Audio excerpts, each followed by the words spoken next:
Winter has a top 10 streaming song right now on one of the music channels. She didn't pay me for this ad, so I can't tell you which one. You better sign that paperwork and give me the divorce. Somebody is gonna take that ditty and turn it into a country music song. I see good things happening for Winter. Welcome to Cliff Alerts. Today I will be discussing Love and Marriage DC Season 1 Episode 10. Beloved is not here with me today. He's under the weather. So here I go. The couples meet at the Samuels home, and they include Ashley and Quick, Jamie and Irena, Tasha and her husband, and they all get into a bus to go down to the Samuels' second home. So that there will be no Jerry Springer moments, Monique calls Winter and tells her that Chris invited Kevin down, and Chris calls Kevin and told him that Winter would be there. And Chris explains that the reason he invited Kevin was that all you're hearing so far about this relationship, Winter's story, and they needed to hear another side. So it is what it is.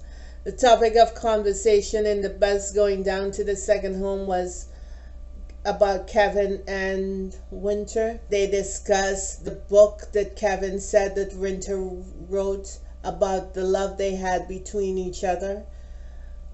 Jamie seemed like he wasn't interested. He could tell he checked out.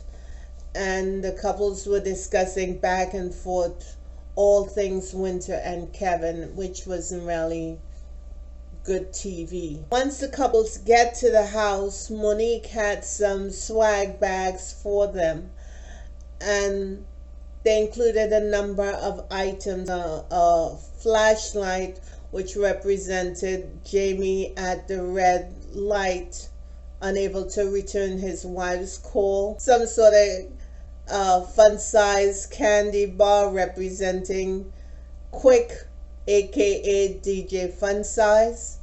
A dominatrix gag ball, which represented Chris telling Monique to hush. Jamie didn't appreciate it. He thought that red light situation was behind him, but he was wrong. We dealing with Monique. She's gonna bring stuff up over and over and over and over. They all will. And they have been discussing one thing continuously throughout the entire season. We haven't moved off of or shifted to another topic. The only thing we're talking about is Winter running her mouth about Ashley and Irena's marriage. The sex therapist arrives with Winter, and the room got quiet. Ashley and Irena looked uncomfortable. The sex therapist went around the room introducing herself, and the session begins. She asked every couple what were their issues so that she can possibly address it. Ashley said that her libido was high, and Quick told us that after 5 times a night, he was worn out. All right then, Mr. Quick, aka Fun Size. Tasha indicated that she was terrified of having sex with her husband simply because she did not want any more children. And as a result, their sex life had reduced, and that they had started using condoms. Wow. You know they can go to a doctor for that kind of stuff, right? I think it's called a IUD, birth control pills, and or vasectomy. I think those are options that they can use, so she's no longer terrified when she's propositioned by her husband. I'm just saying. Monique indicated that they have a good sex life, but she wanted to connect with Chris on a more emotional level, that she wanted to make love rather than having sex. Chris admitted that his introduction to sex was porn, and that he thought that when he got his satisfaction, that was the end of it. And they both claimed that they usually stop once one or the other got to that point of satisfaction. He wanted to get on that emotional level with Monique, making love rather than just having sex. Irena admitted that it takes a long time to get her going, that Jamie doesn't take the time to get her revved up. Jamie said that he tried to have oral sex with Irena, but she doesn't like it. The therapist told her that she could probably use the panty vibrator. Irena should take charge of her satisfaction and basically tell her husband what she likes, what pleases her. Irena said that she preferred to be romanced rather than wham bam thank you man.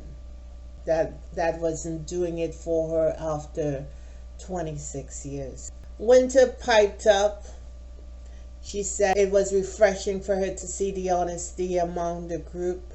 She apologized to Jamie and Silver for her comment calling them names, and she had a vague apology to the women. Irena eventually apologized to Winter for that upset they had at that cafe. Ashley, however, felt that the apology was dry. She wasn't specific as to what she was apologizing for. So while they were having dinner, Monique and Chris had the weekend catered, and they were getting into some sort of crab boil, or it seemed like, the drinks were flowing. Ashley and Winter still were at it about who is apologizing and for what. And while Winter said that she wanted to apologize, she implied there was a rumor about Quick, and that Ashley is pretending she doesn't know about it. Again, if you apologize for something, you don't 5 minutes later revert back to that thing that you're apologizing for. And Winter claims that she's all about positivity, and I don't get why she continuously goes into that ugly, trifling thing that she does to defend herself. All she has to do is shut her mouth. At least, let me talk about me. I practice keeping my mouth shut. It's not easy. There's been time or two when there was some leakage. But practice makes perfect. Now when I keep my mouth shut, I have a running scroll bar going across my forehead. So I'm keeping myself amused as I keep my mouth shut. And I breathe. And I nod my head at the right moment. And it's okay. It's okay. So in a group of people, and because she's a life coach, she too can practice. Just a suggestion. Kevin shows up at the spot. Chris introduces him to the group. He goes around shaking everyone's hand. He then turns to Winter and said that it's good to see her. I guess they haven't seen each other for about 8 months. Winter responds saying that it's not good to see him, but she's not going to deny him his feelings. Winter is turned up.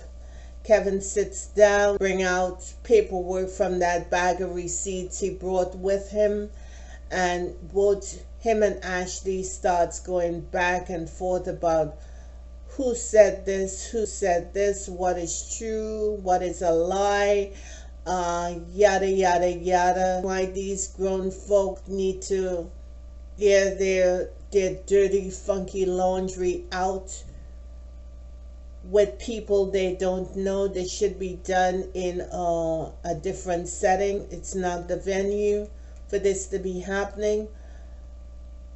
Ashley said she was bored, and she and Quick headed out. This conversation that they're having is not good TV, and it is boring because these issues relate to that couple and that specific couple only.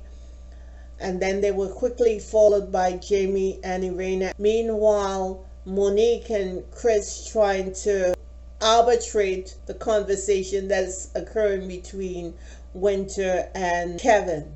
At one point, Kevin moved to get closer to Winter. She got up and started running around the room, and then she started with this top 10 single, you better sign the paperwork and give me the divorce.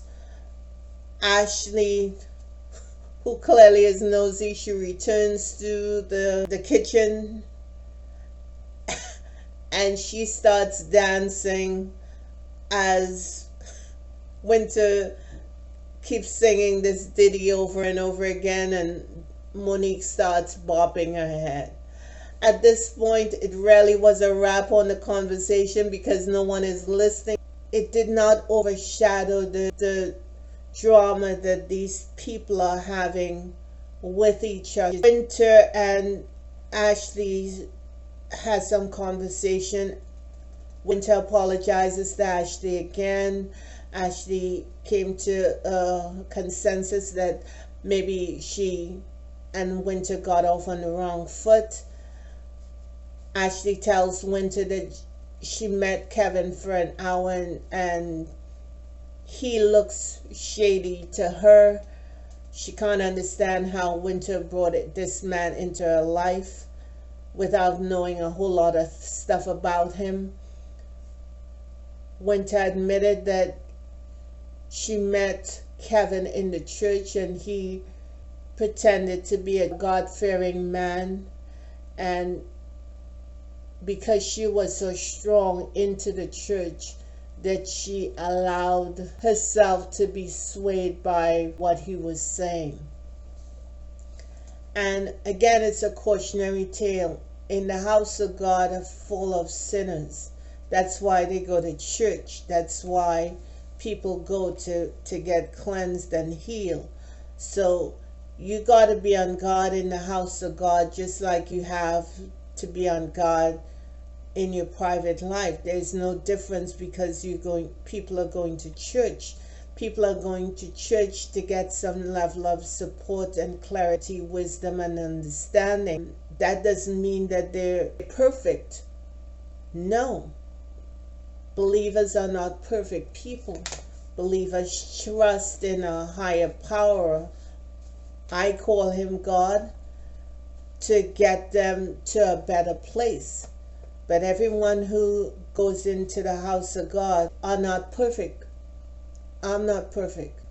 The belief that because you met someone in church that you just ignore things about them is not a good belief to have. People have issues, and people in the house of God don't stop having issues.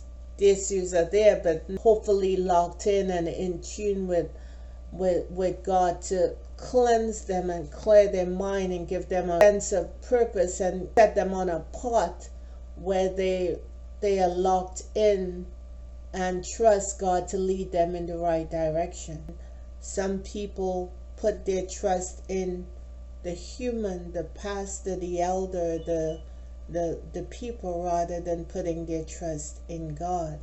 And that's where a whole lot of ish can potentially occur.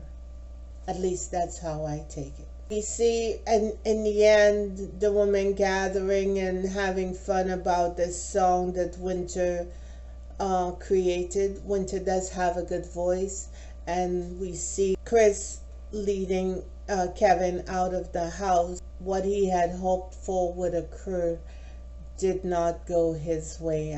It was a waste of time. I want to thank you for liking, sharing, and subscribing. Thank you for sending me your comments. God bless you and have a good week. Thank you. Bye-bye.